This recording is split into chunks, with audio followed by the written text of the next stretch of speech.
Hey guys, Gina here. I'm happy you're at my channel. I hope that this video will be helpful to you. I think that with all the recent school closures, I've seen a lot of things on Facebook groups and just out on the internet lately about trying to find materials for kids, whether it's been sending materials home to students for services that are going to be done at home or teletherapy.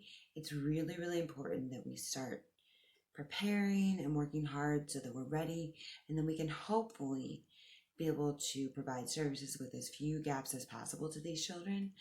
Um, it's just imperative the school age years, children are learning so much, and the progress we've made is amazing. But if we don't continue to practice, that progress will just turn into regression. So in order to really make sure that we're not regressing, we have to stay on top of things and be ready for any next steps. To all the families and everyone that's been affected, my heart goes out to you all. You're in my thoughts and prayers, and I hope that everyone just comes together to get through all this. We can do this, and we'll work hard together. But I know there's been a lot of talk of teletherapy services since the schools, a lot of them are closing across the country, whether it's for a week, 2 weeks, or there's many schools that we don't even know when they're going to reopen. They may be going into the summer. It's a great thing to know more about teletherapy and how to provide teletherapy. I work as a teletherapist. I absolutely love it. So as my choice, I've worked in the schools, I've worked in private practice settings, I've worked in nursing homes, I've worked all across different populations, different settings, but personally I prefer teletherapy, so I want to help you guys to help hopefully make this as smooth as a transition as possible. So first of all, it's important for you to know what is teletherapy. Teletherapy is a real-time therapy session with a child through a distance setting. So that just means that you and the child are together live through the internet. It's not Skype, it's not a phone conference. You actually have video, you're able to see each other, you see the child, they see you, and then you have another screen where you can work on games or PDF activities. I'm going to talk a little bit more about that, but it is live. It's just at a distance way. So we're able to work from our homes and children are able to stay in their homes. So this is going to be a really great option if we do need to continue services, if we want to continue services, to provide this without spreading anything or causing any risk to people. So I really am supportive of this, but good for you to know what is teletherapy. How do you explain it to parents? We're going online. They're going to see us. We're going to see them. We're going to play games. Everything's going to be happening live. Now, for those of you that are sending home materials, I still really recommend web-based materials. Those activities with worksheets are great, but the child gets no feedback, so they're not interactive. I have a lot of independent practice videos which are interactive and they're also independent, so your child is able to, the child that's working there is able to write something down and then get an answer and maybe even get some feedback. I have for comments down below. I provide comments back and forth all the time. I'm on a daily basis. As soon as things come in, I answer them as quickly as possible. So it is providing feedback and support to these kids. If you hear me say your child, I created my channel originally just to provide parent support, but I'm starting to open things up to therapists, and really hopefully this will just help during this time to provide your families with support as well as the children you're working with. So the other thing that's important for you guys to know next is I mentioned screen share. So screen share, you can create a PDF document, which will be really helpful. Something that you're working on, whether it's vocabulary or following directions, you can create with visuals. You can also use YouTube stuff, which I really like to do. Different apps that you can run on another screen.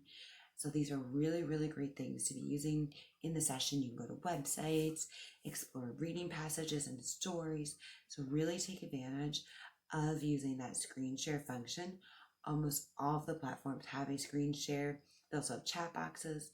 I also think it's important for you to know when I say games, I'm not just talking about like board games or checkers or solitaire or Minesweep. I'm talking about interactive games that have embedded concepts that you're working on with the student. So it's really important for you to understand there are these games you can use. So I do like for that to be something that you're aware of. These are games with a purpose. They're educational games.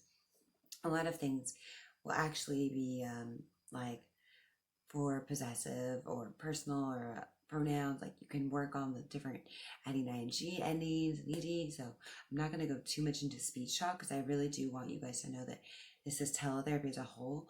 We have OTs that do teletherapy. There's going to be a lot of services provided in this format. So I'm going to try to stay away from speech talk more so and just overall teletherapy for you guys. But there are a lot of different ways you can include them in there. The big thing with teletherapy services is you must have internet. So good, strong connection, must have internet. I cannot stress that enough. Another thing that's really, really important is the services are provided through a platform instead of Skype. And the reason I want you to do that is because it's private, so it makes it HIPAA compliant. The platforms will help protect the student and make sure that no personal information is getting out there, nothing's being shared. They're private platforms meant for service being provided. So other thing that is really cool is students are really, really engaged by using technology. They love technology. It's something that they're really a fan of, and they're a big part of their lives now. If we think about everything a child's doing, technology is huge for children today, and they're engaged. They know what they're doing. They feel confident. They feel comfortable. And normally they just pick things up like this. And typical therapy sessions in the classroom are great. And so are teletherapy. We see progress in the same way as you would as a traditional therapy setting. So you're still going to make those progress. You're still going to provide feedback. You're going to be one-on-one, face-to-face. If you have groups that you do therapy in, you can do this in a group setting. It will be a little harder potentially for the online setting, depending on how many are your groups, because you're going to have multiple students working with, and turn taking is going to be really key. So you're going to have to be able to control that, but it's definitely possible.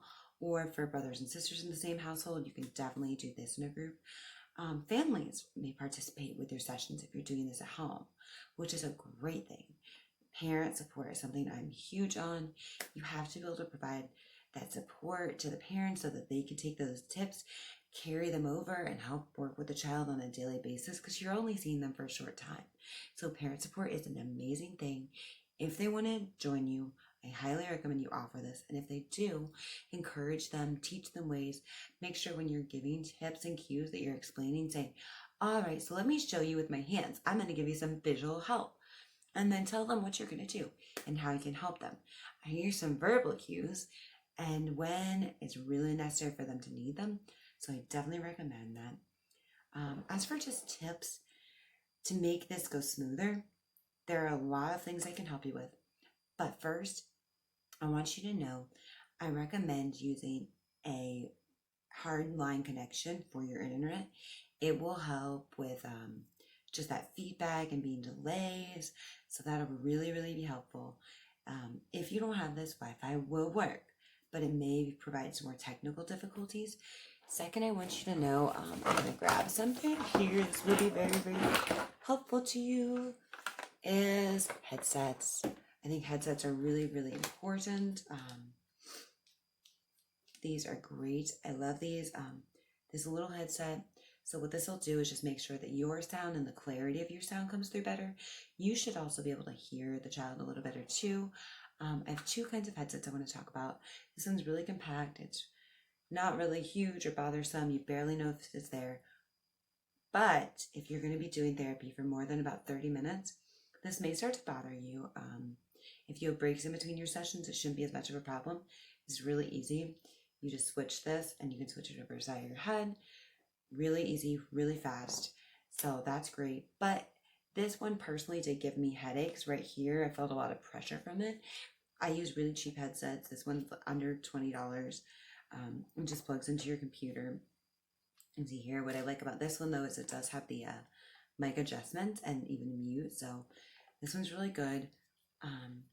It's not my favorite, but it does the job. So let me show you another one that I actually really like. Okay, this is amazing. This is a gaming headset. So I'll show you, it's much bigger. They're noise canceling, so I may have just gotten a little bit louder, but the mic has a lot of adjustments. I do think it's a better quality mic. And the really great thing with noise canceling headphones is you're not hearing outside things aren't hearing your sessions. So it helps A, with privacy, and B, like, say you have a dog in the room, they're not going to hear your students' voices. So that means that your student is not going to feel they may not bark. It's going to help with that outside feedback. So if your dog hears on that little one, which they will, they may bark in response thinking someone's there. The only thing is these are not pretty. They're very big. I feel like I'm bringing in airplanes, but they're so comfortable. I can wear them for a whole day of sessions. Whether you're doing sessions for 30 minutes or 8 hours, these are going to help you out. They're amazing. I love them. Noise canceling, so like I said, nobody else is going to hear anything from the outside. They're great. They fold up really nicely. And they also just hook up with a USB and has the mic control. Something else really cool in this one is you can actually control your volume for them. So this is really nice. So gaming headsets, I know, I love them though. Another thing I recommend you do is get a webcam. Don't just use the camera on your computer for a reason. Webcams or an app, which I'll talk about in a minute, give you the ability to adjust the screen. So let me show you. You should really be right here, like center and as close as you can, without just totally, like, you aren't going to show your eyes, but you should be here. So especially for speech people, so they can see your mouth. Like if you're giving an L sound, I want them to be able to see, turn your side. So I highly recommend putting that close. We're going to put this back here. So I'm not so up close, because normally I don't think for you guys you need to be as close. I don't want us ever to feel like we are just in our faces. I'm not trying to be in there with you. A normal conversational distance is what we're looking for. But with those students, that up close is really helpful. They can see your face. Another tip I want to give you guys is your lighting. Really, really be mindful of your lighting. So I have a couple of high bright beams and then a lot of lower softer lights. I never sit directly in front of a window. You guys, I'm sure you've noticed in my videos, you can see my face, lighter things on the wall, so you can always get like just a curtain and pull down even. They're going to help make sure that you're being seen and you're in focus and there's not distractions. So if you have a window though, like you can literally just wash out your face and then you won't be seen at all. So that's really, really important. And try to keep a professional environment. So this is an office on the outside of my home. A lot of times during therapy, I'll actually put this shade down on the inside, or at the very least keep things dark inside the house so that they can't see in my house.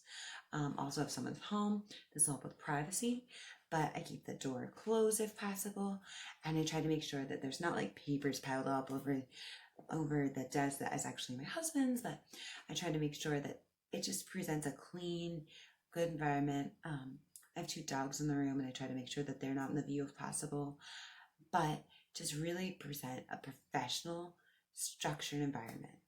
As for your clothing, sometimes when they're looking at the camera, different patterns and bright colors can really be distracting, especially if you're trying to get them.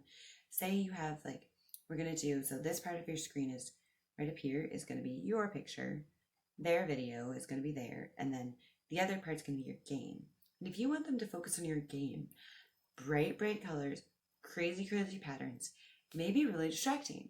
And they may just want to look at you and they can't focus on what's in front of them, especially if the game's not quite as engaging. So I really recommend wearing solid colors. I love scrub tops. I just think they're easy, they're comfortable, and they're really not distracting. So scrub tops are what I use, and then just basic color bottoms. I say this because a lot of people with teletherapy are mistaken. They think maybe just here up. Yes, that is definitely our goal, for them to see from shoulder up. But sometimes that doesn't always work out. You may have to get up, say one of your dogs decides to wake up and bark. You want to be able to put them outside quickly. Or maybe the light goes out, or you drop a pen, or any sort of thing. You want to just grab something off your desk to show them. You want to make sure that you're not like in shorts. Yes, that happens, you have to be really careful and really be focused on that, trying to make sure that you are ready to stand up at a moment's notice and that the child's not going to be mistaken by the fact that you have little yellow duckies on your pajamas. So try to be professional, try to be positive and present. Yes, you can still interact with the teachers and the parents. I do this via email or phone based on what the parents say. Depending how you're working, you could give them a phone number through a program like Skype and do Skype calls, Skype to Skype, if you have them set up an account. So it will be a free phone call. And that does alleviate that actual parents have my personal number. Not everybody's comfortable with that. So set up a Skype account, encourage the family to set up a Skype account, designate those specifically for the students, and then have them make calls through there. So you can call them through the Skype app into their Skype app, and that's going to be a free phone call for you guys instead of having to buy credits and things like that. As long as it's Skype to Skype, and they will have to be on internet. So that's one way to communicate with the families. Email is a great go-to. It's also awesome because you can send resources, links, all the stuff you want to send to the parents that you're talking about. So I highly recommend doing that. But I know that's a big fear for a lot of people. You don't have to give them your number, and you don't have to do that. I personally find it's easier for me. I like it. I love to have what I call an open door policy still. It's just for me, I've always presented that. You guys know just from a lot of my videos, I'm all about the parent support. My channel was created just for parents. So that's my thing, not yours. Doesn't make it right or wrong. You decide what's best for you. But definitely make sure you're staying in touch with the teachers. Be prepared. So when I say be prepared, I want you to create some documents on your computer.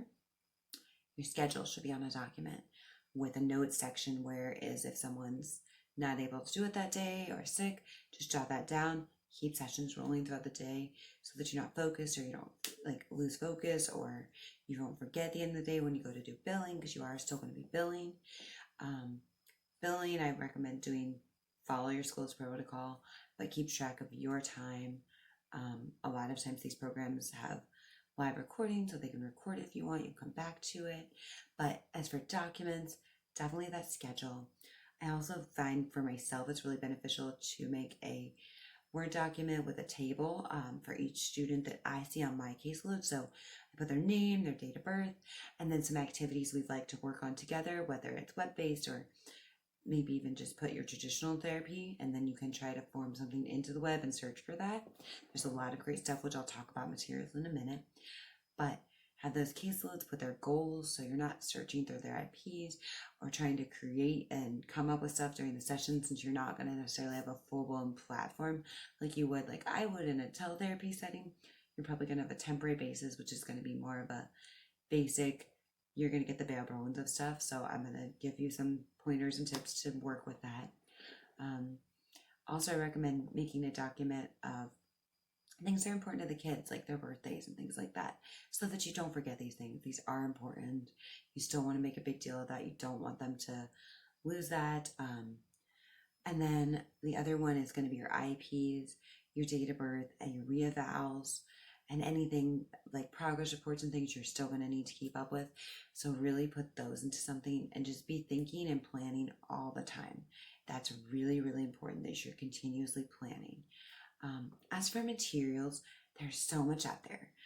First thing I want you to do, though, is go and find teletherapy Facebook groups. These groups are amazing. It's a lot of just other therapists just like you that are sharing materials, strategies. If you're having trouble with something, right there, you will get support here. I love these groups. They are a home to you. Use the resources, use your community, and use your network. So do that. But the materials are really important for you guys. So things like Teacher Pay Teachers, there's a lot of downloads. Highly recommend doing that. Teacher Pay Teachers, I'm sure you're familiar with, but there's a lot of teletherapy stuff on there too. So do your Teacher Pay Teacher. Do research for YouTube videos. Create playlists for each student so that you know what you can work on. You can easily get to it. My favorite things, Newsella is really great. It has really good just current event articles for age and different categories. And my favorite thing is Word Vault. There is a paid version and a free version. I use the free version. I don't think it's necessary for me to have the paid version, especially because on screen share you could pull up a website, like just Google Images, or if you're prepared, or create your own document to go along with the word vocabulary. But there's vocabulary, there's social situations, reading passages, following directions. They have so much for speech and language. So I highly recommend looking at those things and working on your teletherapy groups through Facebook. So when you find something great, be an active member of these groups and show them what you've got too. Be supportive of other people too. This is a really, really hard time. If anybody has questions, I'm here for you. I do recommend checking out some of my stuff. I have some great resources for YouTube videos that you can use for your students. You can also give to your parents so that they can be prepared to have videos sent home and they can work with their kids too. This is going to be a time where a lot of parents are home with their kids and they're really going to be actively involved in this process. It's important that we don't let regression happen. So make sure that you're providing your parents and your kids with all the support and tools they need to really be practicing on a daily basis. They're not going to have the support of their teachers at this time necessarily. So some of them may, which would be awesome, but you do your part and make sure you're preparing them. If anybody wants me to do a live video for questions, I'm definitely open to this. I want to help you guys any way I can. And maybe you have questions that I've not put. You can put them down in the comments below for questions specifically.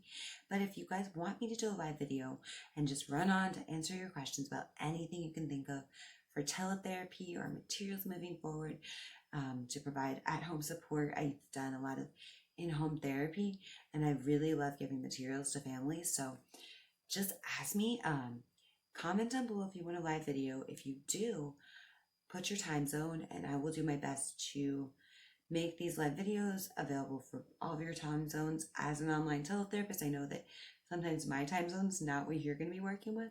So I'm happy to do this. Just let me know what you want. Let me know if you want this. Subscribe to my channel. I do put up new videos every single week. I am really, really working hard to put out more videos than normal. I normally put up a weekly video, maybe twice weekly. With everything going on, I'm trying so hard to work through a list of things and topics that you guys have requested so that I can provide support to you guys and your families.